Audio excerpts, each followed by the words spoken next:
Guys, welcome back to the channel. Now, I'm today joined by the mortgage wizard, Will Sharmanator. Welcome, Will. Hello, sir. Thanks for having me. No, thank you. Now, I'm an estate agent. You're a holder market mortgage broker. More on that in a minute.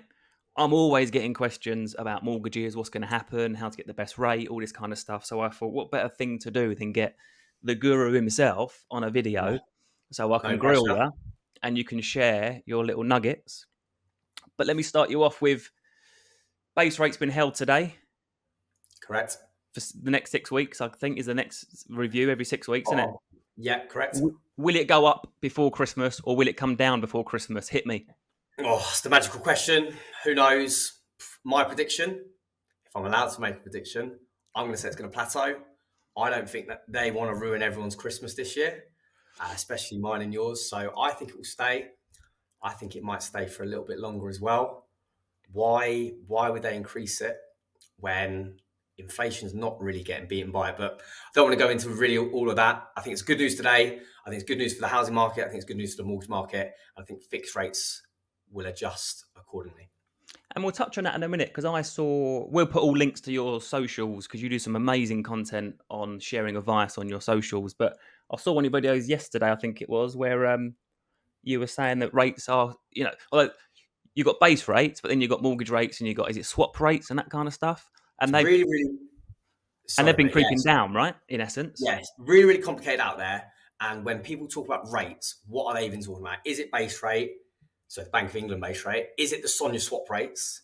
Or is it fixed rates? Typically, as a client, as a consumer, I've got a mortgage myself, I'm always talking about the fixed rates. That's what we get from the banks. So it depends what everyone's talking about, but the fixed rates since October, from August to now, October, we've just seen a slow reduction in the fixed rates. Okay, even though the Bank of England base rate went up in August and then has now plateaued and then plateaued again. Yeah, So nice. there's so much going on, but I think the key thing would be to not get too caught up in what rates are doing and just try and seek expertise from an expert. Yeah, and let's come on to that in a minute because you're going to share your 3 killer strategies to get the best mortgage rate. And I know you've got a really cool little tip which isn't related to rates, but we'll come on to that in a minute. My projection, and it's not even mine because I'm so not intelligent. I'm not an economist. Is that even the I word? can say But it. I heard someone say who's much more intelligent than me. I can't speak today. Much more intelligent than me. That people are going to spend like crazy over Christmas, and the base rates will go up again in January. Let's hope they're wrong. I can see a bit of logic in that, I can as well. and let's see what happens. Basically just don't spend money at Christmas, and we'll be all right. Sounds good to me. Bit hard when you've got 4 kids, but anyway. So let's jump in. So when base rates are high or interest are high or whatever, or creeping up, creeping down, whatever it is, we're way higher than we were 12 months ago, 6 months ago. It's crazy, isn't it, to think we're at Yeah. 0.5% base rate, I think, didn't we, was the lowest? And now we've got It was 5.25. it was 0.25% sort of this Bloody time, hell. well, a while ago, yeah. And I'm going to share from a property point of view. And the reason I want to get you on is you have worked some miracles even for our clients in the past couple of months. So it's really important. I think everyone watching this understands that you know your shizzle. So let's start with tip number 1, right? If someone wanted to get the best mortgage rate they possibly could, what's your first tip? Hit me. Well, it's the typical one, but it is speak to a broker. It doesn't have to be speaking to me, but speak to a broker, not your bank. If you go to the bank, you're getting one set of rates, one set of rules, one set of criteria with that bank. You speak to a broker, they're assessing the whole of market all at the same time. They know their stuff. So if you want the best rates or lowest rates on the market, go to a whole of market mortgage broker and they will source the whole market for you. And there's the key thing, right? I done a video last week, as in you can be classed as independent broker, but actually only search a panel of lenders sometimes, right? So whole of market, what you said there, is the absolute crucial part. And what I think people forget is that whole of market broker can also go to your bank for you as well on your behalf, right? Correct. Whole of market is every lender you've heard of and never heard of. Hopefully you're not going to the ones you've never heard of because they typically have the higher interest rates. but if you need to go to them, someone's got access to them. But you can go to your exact bank, sometimes even get a better deal than the bank would offer you directly by going through a broker. So just speak to a broker. Whole of market, broker, ideally will, hit him up. Details will be in the description. But this is what I like about this channel and working with people like you is the advice we put out there on Reels and YouTube and videos because we want to give good advice. Let's move on. What's your tip number 2? And that'll come back to me. Tip number 2, beg, borrow, and steal for that deposit. Maybe not the latter, but the bigger the deposit, the better the rates. Without going into too much detail now, how the rates work is depending on what bracket of deposit you have. If you have a 5% deposit, you get a 5% deposit rate. 10%, 15%, 20%, 25% is often the same as 30%. And the next jump is 40% deposit. After you have a 40% deposit, the rates stay the same. You could have a 50%, 60%, 70% deposit, and you'll still get the 40% deposit rates. So tip number 2, beg, borrow, and steal. Get that deposit up. The bigger the deposit, the lower the rate. And I've had situations where I've had people come to me and say, my daughter wants to buy this house. I want to gift her some early inheritance to buy a property now, kind of thing. That Spot on. is good enough, Spot right? on. Can be done. Yep. So a gifted deposit, typically from a family member, could be immediate family, wider spread family. Some lenders will allow friends and colleagues and maybe even employers as well. But yeah, you can get that gifted deposit. Bank of mum and dad is, I think, one of the the famous Highest lending sayings. banks. But yeah, absolutely right. So if you can be gifted some money, try get it because it could save you lots in the interest. And I guess like a little thing that I always talk to people about is like we experience a lot of buyers say, no, I'm going to wait until the rates start coming down, and we'll do maybe another prediction at the end of this video when we wrap up as to what we think is going to happen in 2024. But I always say to people like, why would you do that? Because the minute they start creeping down, a load of people like you are going to start buying houses. That's going to drive the prices of the houses up because demand's higher. Why not just buy? As long as you can afford, I think affordability is really important, obviously, but as long as you can afford the mortgage, buy now, refinance when rates come down. Buy now at the better purchase price and refinance when rates come down. No. I couldn't agree more. I mean, I think it depends on the person, what they're looking to do. But, when rates are high, house prices might be low. When rates are low, house prices are high. And exactly what you said, supply and demand. When the rates are low, everybody's trying to buy a house. So there's more people trying to buy that same house. So it's going up and up and up. When you actually sit and work out, maybe the numbers, these rates at the minute are high. And again, depending on what we're trying to borrow, it might cost £300 more than it would have done for the next 2 years. But £300 over 2 years, if you can get 10 grand off an asking price, that might save you more money than waiting out for those rates to come down. Yeah, because what's that? £7,200. If you're looking at a house that was 450 and you can now buy it for 420, that's 30 grand. Quick And quids in. and the issue that, but I guess the next question before you go on to your tip 3 is I don't expect rates to come down to anywhere near where they've been ever again. Who knows? But I think it's very unlikely. If we see an interest rate of 3%, I think 3.5% we're doing well. 3% would be amazing. We're slowly starting to see 4s at the moment.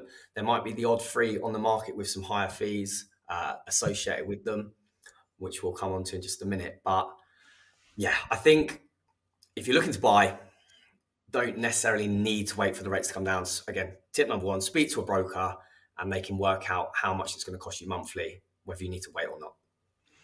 And that takes us nicely into tip 3. Hit me with that one, because that one really surprised me when you told me about that. Tip three, I've said, rate isn't everything. So everyone's always hunting for the lowest rate, cheapest rate, lowest monthly payment. However, what we do as mortgage brokers is we look at the overall deal. So you might have a slightly higher interest rate that has no fees associated with it, offers you cash back, and offers you other incentives that could work out cheaper overall than going for a deal with a low interest rate, with fees, with other costs associated with it. So tip number 3 is rate isn't everything.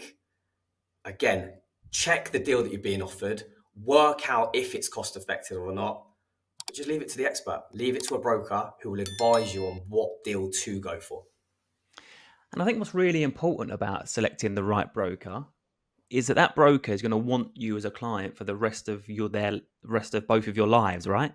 Once you get a good broker, they're there to help. So choose the right one, and they'll be advising you on a 2, 3, 4, 5 year plan, and then again another 2, 3, 4, 5 year plan. It's never like selling houses. We obviously want to be clients forever, but some people don't move house for 20 years. You will be speaking to your clients, I guess, every year or two and reviewing stuff and that kind of thing. Spot on, yeah. I mean, it's one of the most exciting roles. Is we're a sales job, but it's the most exciting sales job, and it's not even salesy. We are going through life with people. First Mm. time buyers need to move house because we've just had a baby. Need a bigger house because we've now got a family of 4, like someone I know. Ah. So I would say picking the right broker is meant to be a friendship, a relationship. Yes, they've got to be good at what they do, but they're every step of the way with you for the next 30 years. So yeah, pick the right broker that picks you the best deals. And on that deal, right? So just off the top of your head, I know it's not exactly always right, but what additional small print underwriting fees could there be? Like there's because you might or might not take a fee, I guess, right? That depends on the lender arrangement, all that kind of stuff. But Yeah, I think people should. I keep seeing these posts in Facebook groups, and does anyone know a free mortgage broker? Now, I get 9 times out of 10 you might be able to get your commission from the lender, but a good broker, correct me if I'm wrong here, will say to you, look, here's 2 potential deals. I get a commission from this lender. I don't from this one. So I'm going to charge you X amount of money, but here's your options. Is that what a good broker would do? kind of similar. I mean, essentially, what you would do is if I was advising on a deal right now, it would be, what term do you want to go for, what rate you want to go for, how long do you want to be fixed in for? But there's always going to be different fees associated with them. So you might get, typically a mortgage will have a product fee. Okay, that could range from £500 to £1,500, and it's typically added to the mortgage. So it doesn't have to be paid up front. And that product fee entitles you to that lower interest rate. Okay, that same bank will have a product without a product fee, but it will have a higher interest rate. So you're now comparing 2 different rates, one with a fee, one without a fee. We need to make sure that getting the lower rate is cost effective on the fee. Some other products might come with cashback. So the day you get the keys, £250 cash back in your pocket, £500 cash back in your pocket. So that needs to be factored into that overall fee. There's then some like early exit fees that you need to look at, valuation fees, and smaller fees that aren't really apparent to the overall deal that you're going for to begin with. But again, you've got to be looking at absolutely everything. Commission wise, how the broker gets their commission. Different lenders give a different set of commission, but it's mainly based on how much the client's borrowing. So if you're borrowing £200,000 or £2 million as a broker, you'll get more money for doing the £2 million mortgage than the £200,000 mortgage. But typically, it's the same amount of work that goes into both deals. Yeah, nice. And then I guess a side note on that is, let's say someone rang you up and said, right, I need a mortgage. I've got a 30% deposit, right? You stick it in your software. Roughly how many lenders are still coming up? Is there like 50 or is there 500? Just to give people perspective. Yeah, loads, over 50. I think the main thing is what lenders are coming up, and you want to be looking for the main high street lenders. Your big names, your big brands, the ones you see walking around the high street. They're the ones that are going to typically have the best criteria, the better products, the lower interest rates, the better overall deals. You might go into one sourcing system and there might be over 100 deals, but I think the key is you just want the top 10 deals on the market. You just want to be able to compare those top 10 deals as a customer and know that you're getting the best deal for your circumstances. That's what I would say. We had a client come to us recently and they really needed to move, but they had a ridiculous early redemption penalty. And I said to them, did you know you were going to kind of just be here for 2 years? And I was like, yeah, we told our broker that. And I really I don't know who the broker was or whatever, but I kind of feel like that things like that, as in like my job might move to Newcastle in 2 years' time, surely have to be factored in the decision making process as well. Definitely. Everything needs to be factored in, whole circumstances. What your Yeah. plans are, what your job is. Are you going to have a family? Are you buying a loan? Why are you buying a loan? Is your partner going to be there in a couple of years? Loads has to be factored in. However, I wouldn't even throw that broker under the bus because they might be laughing now because they might have fixed in, rates 2 years ago, much lower than they are now.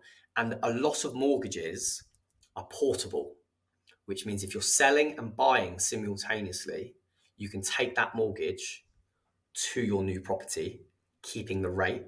And if affordable, you can top up any difference.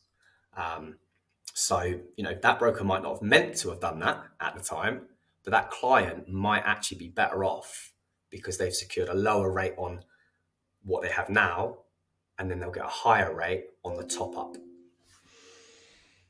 Love that. I really think that was 16 minutes of like really good advice. Next week, I've got one with a conveyancing solicitor because I think a lot of delays, you're probably seeing it as well. We definitely are, where it's just absolute train wrecks because of delays with people choosing the wrong conveyancing solicitor. So we've got a video next week with a conveyancing solicitor on how to choose the best conveyancing solicitor. Yeah. But that was epic. Thank you, Will. I'm going to put all Pleasure, mate. your socials and links in the description below. Get this out to the masses. Everyone, if you need a mortgage, Will's your man. Amazing. Thank you for that. We'll get this out and publish on YouTube, and I'll speak to you soon, Will. I'll see you tomorrow, will I? Yes, take care.